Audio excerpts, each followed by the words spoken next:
Chers amis, bonsoir, bonsoir et quel plaisir de vous retrouver pour cette heure et quart de convivialité hebdomadaire dont nous allons reprendre l'habitude. Fini les célébrations, nous entamons notre deuxième centaine, c'est aujourd'hui la 101e émission de notre série. Et d'entrée de jeu, je vais céder la parole à Marianne qui a l'une ou l'autre chose importante à vous rappeler.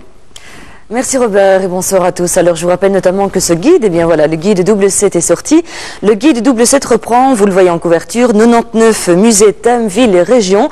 Donc aborde en fait les 99 sujets déjà abordés par l'émission en 4 saisons consécutives. Chose importante, ce guide est en vente ici même à l'RTBF Charleroi, un numéro de compte que nous vous donnerons tout à l'heure en fin d'émission ou encore tout prochainement dans les agences de la Caisse nationale du crédit professionnel. Voilà, à tout à l'heure. Bernard, il serait utile aussi que vous rappeliez le rôle tout neuf de notre joker. Après, nous n'en parlerons plus qu'incidemment si l'occasion s'en présente en cours d'année, sait-on jamais. Je crois que vous avez raison, Robert. On va rappeler brièvement le rôle de ce joker. Puisque joker, cette année, le joker, c'est la possibilité que nous offrons aux candidats ayant raté une seule épreuve de se rattraper et de malgré tout gagner cette fameuse voiture en fin d'émission. Alors le joker, comment fonctionne-t-il? Je l'ai déjà expliqué la semaine dernière, mais je me fais un plaisir de le réexpliquer. Une charade en 3 parties. Chaque partie de la charade donne accès à un chiffre. Vous avez donc, tout logiquement, un nombre de 3 chiffres qui peut-être ouvrira le coffre-fort magique à la fin de l'émission, auquel cas ce serait pour vous la voiture. J'espère que vous ferez tout simplement le sans faute, mais sinon sachez que le joker malgré tout est là, Claire, puisque c'est vous. Regardez, j'ai une dame à côté de moi, c'est suffisamment rare pour que je me permette de le rappeler. C'est historique, Bernard. Oui, c'est un événement historique à marquer d'une pierre blanche. Claire, vous venez d'où? Je viens de Marcinelle, tout près de Charleroi. Et vous avez une profession de santé? Oui, je suis kinésithérapeute, mais disons que je ne travaille pas dans ce domaine-là actuellement. Oui, et vous pratiquez la gymnastique? Oui. Ce sera peut-être utile. Nos téléspectateurs le verront un peu plus tard. Alors, peut-être un petit... Oui, Robert? Bernard, une petite seconde, si vous permettez, je voudrais intervenir pour que vous ne ratiez rien du tout. Je vous signale qu'elle a 30 ans depuis hier, c'est l'occasion de l'embrasser dès le début de l'émission. Oui, mais on l'a déjà fait au repas, mais allez, je le fais. Disons, allez, bon anniversaire. Voilà. Cela dit, Claire, Bernard, il en a 30 depuis 8 jours à peine. Oui, je le sais. Je commence à devenir vieux, taisons-nous. Claire, cela dit, une petite anecdote peut-être. Vous avez été passionné par la ville de Huy dès le début, mais malgré tout, le stress jouant, qu'est-ce qui s'est passé le premier jour d'études? C'est-à-dire que le tout premier jour d'études, en tout cas moi, j'ai eu un peu de mal à m'y mettre. Et je dois dire qu'en fin de journée, j'ai eu un petit moment de laisser aller et je me suis endormie sur un livre. Mais enfin, ça n'a pas... J'espère que ça n'aura aucune conséquence. Bon, on va vite abréger. Je voudrais simplement vous expliquer, pour ceux qui ne le savent pas, où se trouve la ville de Huy. On va, je pense, d'ailleurs voir une carte à l'instant sur l'écran, entre Namur et Liège. Vous le voyez maintenant, et ça se trouve sur la Meuse. Cela dit, Robert, je vous rends volontiers la parole pour la suite des événements. Merci Bernard. Émission presque historique, on vient de vous le dire, puisque c'est le mari qui est en studio. Ça ne s'était plus passé depuis la nuit des temps. Le mari s'appelle Bernard. Bonsoir Bernard. Bonsoir. Vous avez, m'a-t-on dit, pratiqué le scoutisme? Oui. Et vous l'avez pratiqué à quel titre? Disons que j'ai suivi un peu les différents degrés du scoutisme. C'est ça, toute la hiérarchie. Voilà, c'est ça. Donc je peux révéler que votre totem c'était Balou, et tous les enfants savent que Balou c'était l'ours grand copain de Mowgli. Et vous-même, vous dites plus ours de peluche que ours mal léché. Oui. C'est vrai, vous aimez le miel? J'aime le miel. Eh bien, tout ça tout à fait normal. Quant à la vitrine des prix, maintenant, c'est Marianne qui va vous dire ce qu'elle contient. Eh bien oui, voici tout de suite les 7 prix mis en jeu ce soir dans Double 7. Ces prix défilent en ce moment sous vos yeux effectivement pour le voyage. Eh bien cette semaine, destination Tenerife. Tenbel vous offre en effet dans sa résidence de Panier un voyage en pension complet de 2 semaines pour 2 personnes. Valeur de ce séjour, 70 000 francs. Et voici la voiture, un moteur essence. Quant au fonctionnement de notre jeu, rappelons-en quelques principes d'importance. Premièrement, toute seconde économisée par exemple vous rapporte 50 francs. Si notre candidate de ce soir réussit une action au moins, celle-ci lui rapporte 10 000 francs. Quant au sans faute, il double les gains. Enfin, un seul échec sur les 14 épreuves. La voiture n'est pas perdue, vous le savez. Elle peut être à vous si vous résolvez la charade du joker. Oui, on vient de me communiquer une information de dernière minute. Je dois même vous annoncer, je l'ignorais moi-même, que le guide est en vente sur place, ici à Huy. Alors les Hutois qui veulent acheter le guide, nous l'avons ici avec nous pour venir nous rejoindre. Éventuellement, même après l'émission, on fera la fête ensemble. Bon, un petit rappel peut-être également aux habitués et aux moins habitués de double 7, mais je sais que maintenant vous êtes pratiquement tous des habitués. Prenez vite un papier. Prenez vite un stylo bille, regardez attentivement votre écran parce que l'énigme, c'est pour maintenant. Disputé et d'apostrophe au Moyen-Âge, Huy est aujourd'hui une ville commerçante qui séduit les touristes par le, de ses, la, de son et ses nombreuses attractions touristiques. Nous espérons bien sûr que nos candidats de ce soir trouveront les 7 mots manquants de l'énigme. Nous espérons également que vous, téléspectateurs, serez ce soir très nombreux à nous appeler. Si vous n'étiez des nôtres, ce qui serait très dommage la semaine dernière, rappelons que nous avons un numéro d'appel, un nouveau numéro d'appel pour cette saison, qui est le 070 34 40 02, 070 préfixe obligatoire 34 40 02. À tout à l'heure. Voilà Bernard, je sens que vous êtes impatient d'en découdre, Claire aussi très certainement. Oui, est le centre de vos préoccupations aujourd'hui. Que tout aille bien, je propose qu'on lance la première séquence. Deux personnages illustres à demi légendaires ont marqué l'histoire de la ville de Huy. Colin Maillard et le Querneux, le sonneur de cor. Ils sont tellement présents dans les mémoires que personne ne serait étonné de les rencontrer si par un miracle, ils revenaient en ville aujourd'hui. Alors, Querneux, raconte-moi. Raconte à l'aveugle que je suis ce que tu découvres aujourd'hui. Dis, comment est devenue ma ville? Oh mais sire, je ne la reconnais plus. Faute Colin Maillard, les temps ont bien changé depuis l'époque où tu guettais du haut du beffroi. Tu as toujours ton corps. Ah oui, mais sire. Et dis-moi, que vois-tu? Je vois de grandes cheminées qui lâchent de la fumée, blanche et épaisse. Puis là-bas le pont, un pont bizarre, un pont moderne. Et en bas, des bateaux qui passent, en fer. En fer? Derrière nous il y a le téléphérique. Un téléphérique? Et le château sur lequel nous sommes? Il a été transformé en fort. Ah, et la collégiale? La collégiale se désagrège. Ah, ma ville a décidément bien changé. Des 4 merveilles, il n'en reste plus que 2. Le Pontia, le pont a été détruit, le Chestia est devenu un fort. Reste le Rondia, la rosace de 9 mètres de diamètre. Et puis surtout, le Bassigna, là où tu as ta statuette, Querneux.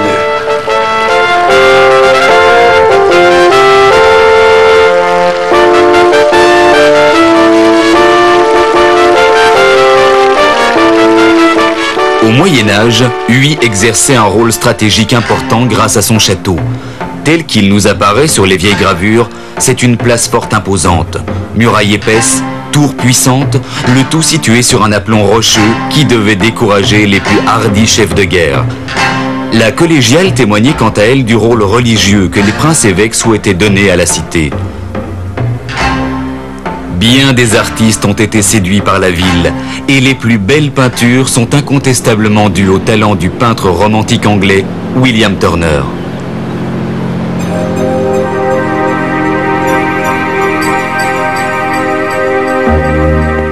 Forteresse imposante, centre religieux, Huy était avant tout une importante étape de batellerie sur la Meuse, située à la frontière de la Hesbaye et du Condroux.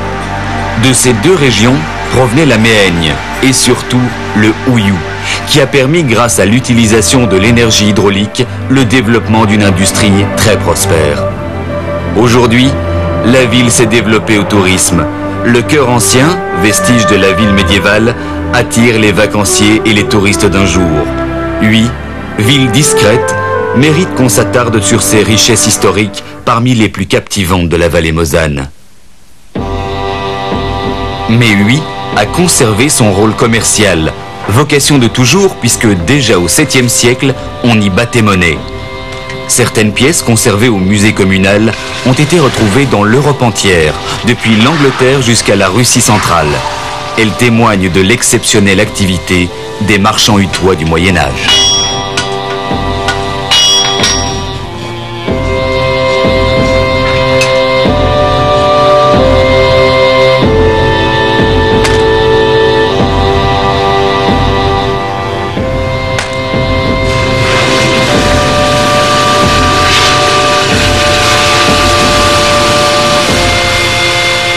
La première question, Bernard, pour vous. Nous jouons l'appareil photo. La voici, l'ancien château de Huy, situé à l'endroit de la citadelle actuelle, est mentionné dans un document pour la première fois au IXe siècle. Devenu une des forteresses les plus grandes de notre pays, il dut subir de nombreux sièges, surtout lors des guerres de Louis XIV, et fut la cause du malheur des Hutois à cette époque. Un traité ordonna la destruction du château de Huy en 1715. Quel est le nom de ce traité? Chrono. Claire, tu m'entends? Oui. Oui, c'est le traité de la barrière, c'est ça, hein? Oui, je pense. Traité d'Utrecht, dit Traité de la d'Utrecht, barrière. oui. Top chrono. Le chrono s'arrête à 111. Nous avons consommé 9 secondes seulement. Nous jouions, je vous le rappelle, un appareil photo. La réponse que j'attendais est celle que j'ai reçue, c'est le traité de la barrière. En 1717, en effet, les travaux de destruction commencèrent et il ne resta pas pierre sur pierre de l'ancien château. Pendant un siècle, le piton rocheux resta vierge de toute construction. La citadelle actuelle fut édifiée par le régime hollandais en 1818. Désaffectée en 1831, elle n'exercera jamais plus son rôle de défense militaire. Bravo. Vous avez en plus laissé du temps pour qu'un téléspectateur éventuellement nous envoie la bonne réponse. Marianne va nous dire si c'est le cas. Eh bien, pas vraiment, Robert. 9 secondes, visiblement, ça n'a pas été suffisant pour qu'un téléspectateur nous donne la bonne réponse. Donc, pas de 5 000 francs distribués pour cette première question. Voyons néanmoins le prix remporté par Claire et Bernard. C'est avec plaisir, justement, Claire et Bernard, que la firme Nikon vous offre leur tout nouveau modèle F801S avec un objectif autofocus 35-70 mm. Pour vous donner enfin des images conformes à votre perception, un très beau prix d'une valeur de 38 900 francs. Et voilà un excellent début qui va vous mettre en confiance, plus 5 500 francs dans le pécule. Et avant de passer la parole à Bernard, je voudrais rappeler aux téléspectateurs que le 070 devant le numéro de téléphone est imposé à tout le monde, quelle que soit l'origine de votre appel. Bernard, je vous cède la parole.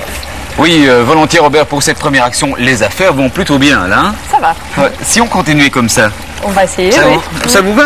Bon, je rappelle que donc on battait monnaie à Huy depuis le 7e siècle et nous nous trouvons devant le Bassignat où de temps à autre d'ailleurs des amoureux viennent lancer une pièce.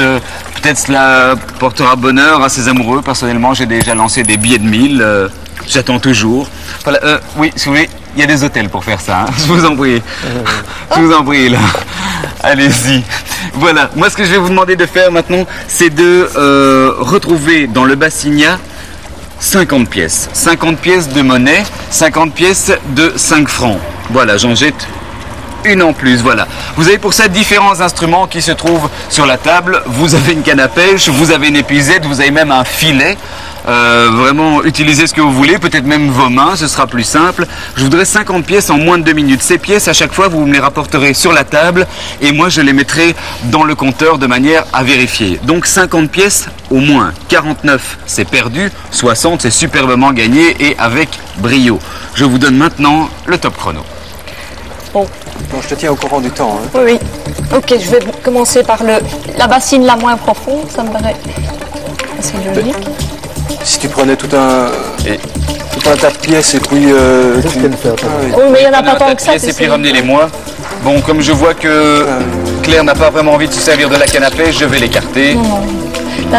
La canne à pêche ne me servira pas à grand-chose. Et tu repères celles de 5 francs comme ça, oui? Oh, elles sont toutes de 5 francs. Ah bon? Voilà, un quart du temps est passé. Donc si elle a 12 pièces et demie jusqu'à présent, ça va. Je ne les compte pas hein, pour l'instant. J'essaie de ne pas tomber dedans. Ce Non, non, ne tombez pas dedans, ce serait vraiment une excellente idée. Moi, je crois que ce serait le bon moyen pour aller plus vite. Oui, mais pas pour passer la fin de l'émission. Bon. Oh, j'ai de quoi me changer, mais enfin quand même. Alors, attention, nous approchons de la mi-temps. Alors quand vous voulez, vous pouvez déjà en amener sur la table. Faites exactement comme vous le désirez. Voilà, la mi-temps. Voilà, on en apporte déjà que je vais ranger. Déposez-les, je m'occupe du reste. Bernard, vous nous tenez au courant, Bernard, de votre comptage, non? Non, ça c'est elle qui doit se tenir au courant. Moi je le verrai, Robert, au fur et à mesure. J'en prends le maximum, on verra bien après. Hein. Mais je commence déjà maintenant à mettre les pièces. 45 secondes. Il y en a déjà pas mal quand même.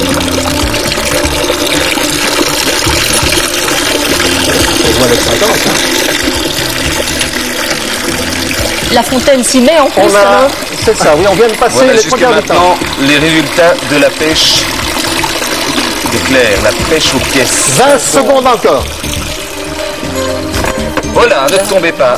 Retournez-y vite. Je crois que c'est bon. Oui. Je ne l'ai pas regardé. Hein. Il reste 10 secondes seulement. Alors n'oubliez pas, rapportez-moi les pièces à temps sur la table. Voilà, c'est 3 secondes, 2 secondes. On stoppe le chrono comme vous voulez. Oui, stop chrono. Ben écoutez, il reste peut-être 50 francs en plus des pièces. Je vais montrer clairement à la caméra 50 pièces. Vous le savez comme moi, quand elles sont de 5 francs, ça fait 250 francs.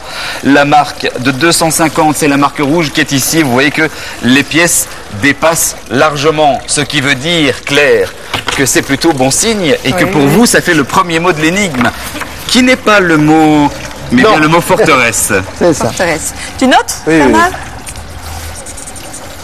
Voilà, le mot forteresse a pris la place numéro 1, forteresse disputée, et le pécule est devenu en fin de première manche 5550 francs.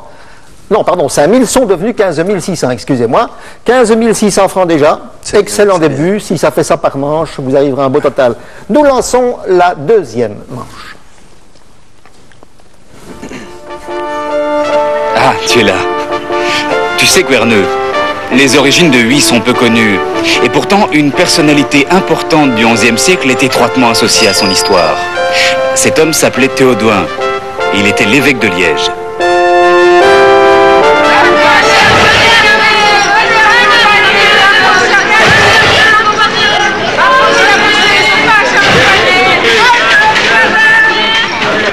Dès le 7e siècle, Huy est devenu un centre artisanal et industriel. Le travail du laiton, du cuivre et du fer s'y développe. Les marchands hutois sillonnent les routes de l'Europe pour ramener des matières premières et vendre leurs produits finis. Depuis 985, Huy fait partie de la principauté de Liège. En 1053, Baudouin V, comte de Flandre, tente de s'emparer de la ville et la détruit complètement. Pour l'aider à se relever de ses cendres, Théodouin, prince-évêque de Liège, décide de la fortifier et de reconstruire la collégiale.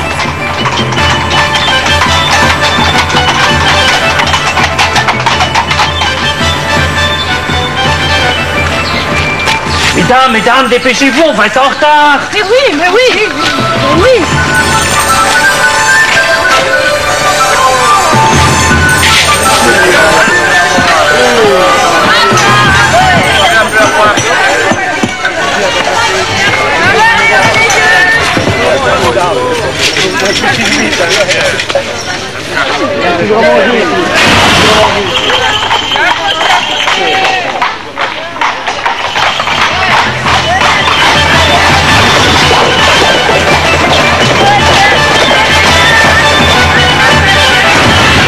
En 1066, il conclut un accord avec les bourgeois qui aspirent à plus de liberté pour exercer leurs négoces.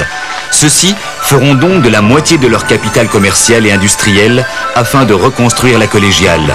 En échange, ils recevront une charte qui leur garantit davantage d'autonomie et de liberté.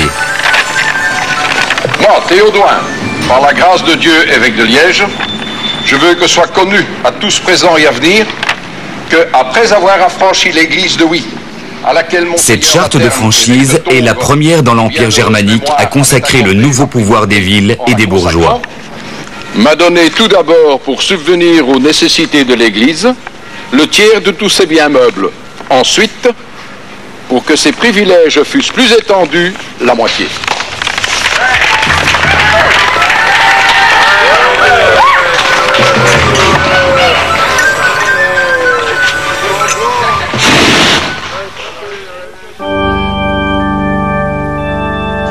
Le prestige de Huy fut encore accru à cette époque par l'arrivée de Pierre l'Ermite, le célèbre prédicateur de la première croisade qui s'installa à son retour de Terre Sainte aux portes de la ville pour y fonder une petite communauté.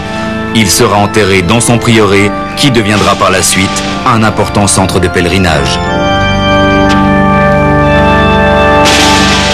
C'est l'encyclopédie qu'on joue, Bernard. Alors, vous ouvrez l'enveloppe et la question, je vous la lis. De la collégiale de Huy construite par l'évêque de Liège Théodouin, il ne reste aujourd'hui que la crypte. Celle-ci avait été enterrée lors de la construction de la collégiale actuelle et ne fut redécouverte que par la suite. En quelle année cette crypte fut-elle redécouverte? Chrono. Oula. Tu vois En quelle année? Mais lors des travaux du chauffage de la nouvelle collégienne. Donc, cherche un peu dans... Attends, peut-être. Non. Patrimoine monumental, peut-être. Toi qui l'as vu? Non? Non, je ne pense pas. Attends.